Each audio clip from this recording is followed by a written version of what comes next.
Hey guys, thanks for stopping by for another video. I'm inside of the shop right now, but we're actually going to go out there. I'm hopeful the audio isn't ruined. It's a bit of a blustery fall day, so it's kind of windy, but we'll shoot it and see how it turns out. So in light of last week's video talking about battery backups and just how handy they are to have on your vehicle in case you ever have a dead battery, that way you're not reliant on somebody else to give you a boost. It got me thinking along the lines of what are some other things that folks can have either installed or in their vehicle to make sure they have everything at their disposal that they might need to fix common issues on their vehicle. Whenever you live in a rural area like me, you may not always have somebody around you to lean on in a time of need. So that's why to me it's important to make sure that you have every asset at your disposal to take care of yourself. And then there's the added bonus that if you find somebody that is in need, you can always help them out with the tools that you have at hand. What are some of the most common things that I feel like you see whenever you're dealing with just kind of roadside or parking lot emergencies?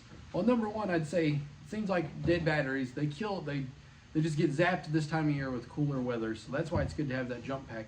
But also, especially where I live, maybe not if you're in a big city or something like that, but I live on a dirt road. There's a lot of flint rocks. Those flint rocks are sharp. Those flint rocks can cut tires. Now, tires have come a long ways over the years, but everyone's still vulnerable to having a flat. Whether it's a nail, whether it's a rock, it could be a number of things. Well, you can get patch kits to actually patch the tire, but how can you air it up?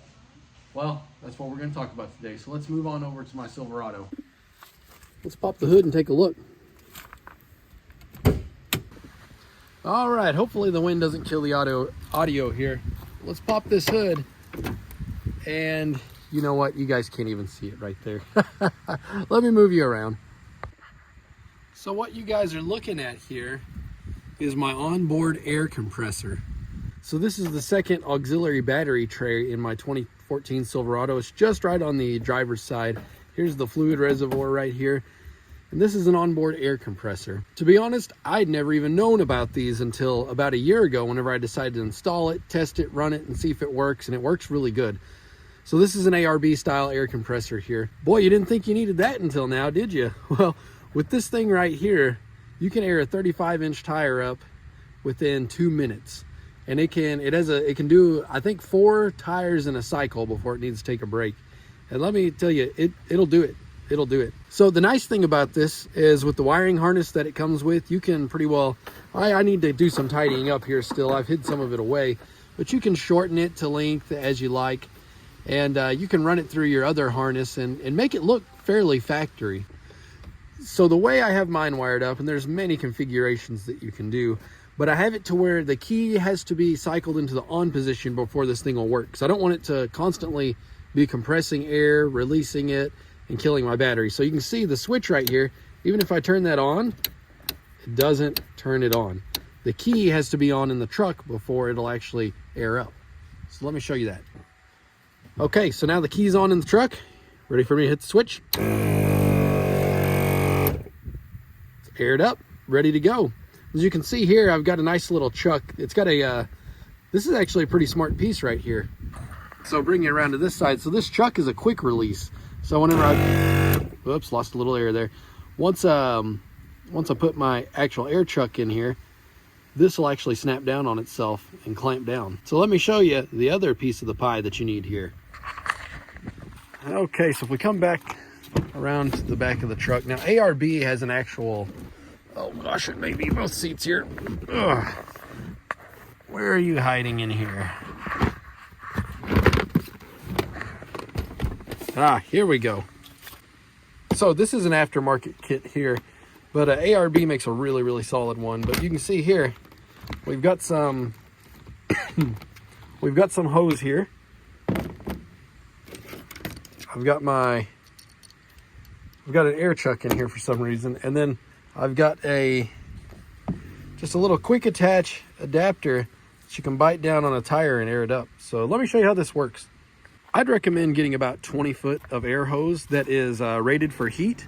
That way you don't burn it up if it touches something under the pickup. But 20 foot will get you on a full-size pickup most of the way to each tire that you need. But you can see I've got another one of those quick release chucks here. So all I got to do is take, if I can run it down with one hand, it's harder than it looks, guys. I take this in right here. I've got a little bit of a leak somewhere on this thing, but that's all right. And I push it in. You can hear it putting air into the hose here. And then I just take this end and plug in my chuck. So now I can put this side in, just like so. We can air up a tire. So for demonstration purposes here, I'll just show you on my wife's car, on her 4Runner here. So I'm just gonna simply undo this. Let's say she had a flat or she was low for whatever reason. Take this quick release air chuck, I just pinch this down, push it on, let go, and it'll just keep airing up.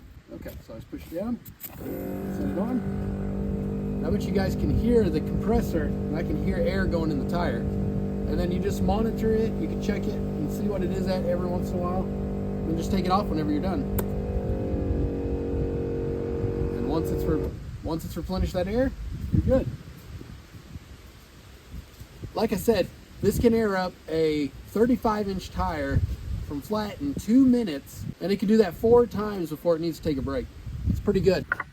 And then whenever you're done, just come hit your switch here to turn it off. That way, every time it turns on, you're not cycling air and wondering what the heck's going on under the hood there. And then you can take your air chuck out just with this quick release. Check this out. Just pops out like that, and the same on this side. It's probably gonna shoot out because it's gonna have some air in it. Just like that. Now I can put everything up. And just as I mentioned a second ago, I can come right back here and put everything up. I always have this air chuck out and handy because you need this quite a bit. And then, of course, just wind up my hose. I actually think this kit is all generic, but I think I've actually got the ARB hose. And like I say, it's pretty good. It's worth spending some good money on the hose and obviously the air compressor itself. I definitely recommend ARB. They make top-notch quality stuff. I think they're kind of the pioneer in the market for this sort of stuff.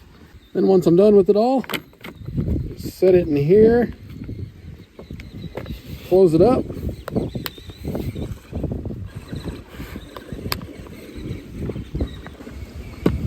Then it's all sealed up, good to go. You can keep this under your bed or wherever you want. I'm actually going to keep this out because to be honest with you guys, thought I had lost this. I didn't realize I put it in my kit here. Whenever I was installing, I think I was testing with it, make sure everything is working like it should. And it disappeared for the longest time. So I'm pretty happy I made this video. Now I've got this back. Boy, that needs a little oil. I can feel it's kind of, doesn't feel right there. Once you're done, like I said earlier, make sure you flip the switch off and then take your key out if you're done. Or if you need to go somewhere else, you can go somewhere else. Better not forget my little mount here. Then close your hood. And you're back on the road. Now, guys, I really couldn't begin to tell you how valuable that thing has been. It's one of those things where you may not use it a lot, in all honesty, but whenever you need it, it takes about one or two times before it really pays for itself.